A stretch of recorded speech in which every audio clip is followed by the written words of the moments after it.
unie à son bien-aimé et cachée avec Christ en Dieu, faisant de lui sa demeure. Elle peut donner de la plénitude de Dieu aux âmes dans la peine, car elle n'est plus à l'étroit dans ses propres limites ou dans ses affections.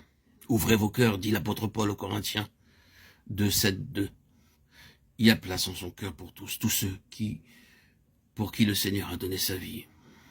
Et tandis que le Seigneur augmente sa capacité, il lui communique à mesure de sa plénitude pour qu'elle la répande en faveur des autres. Ton cou est comme la tour d'ivoire, Cantique 7:4. Son cou est comparé à une tour d'ivoire, ce qui suggère la droiture inflexible, la persévérance. Autrefois, son cou était comme une barre de fer, car elle était obstinée et volontaire. Ésaïe 48:4. Maintenant, il n'y a plus en elle qu'une volonté d'obéissance absolue, fidèle, sans déviation, ouvrière avec Dieu.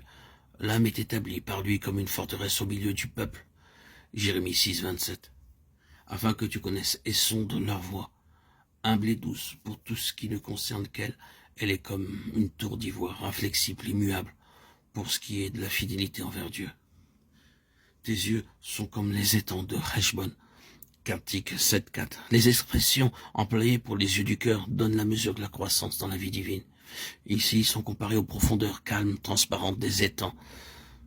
Sa vie connaît maintenant le repos, le calme parfait en Dieu. Elle a appris à demeurer dans le calme, à connaître son Dieu. Un tremblement de terre n'est plus nécessaire pour lui apprendre que Dieu travaille au salut du monde.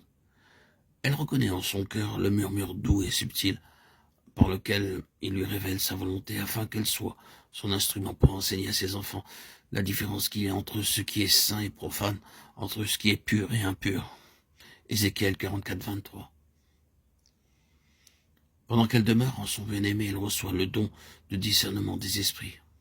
Aussi, ne juge-t-elle plus selon la chair et d'après ce que les yeux voient, mais dans le sanctuaire et à la lumière de Dieu.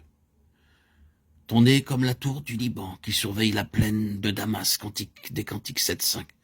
Jusqu'ici, il n'a pas été fait mention du nez, siège de l'odorat, qui est l'indécence de la nouvelle création et appartient à la maturité. C'est aussi celui qui s'atrophie le plus facilement lorsque l'âme s'égare. Ésaïe prophétise que le Seigneur respirera la crainte de l'Éternel.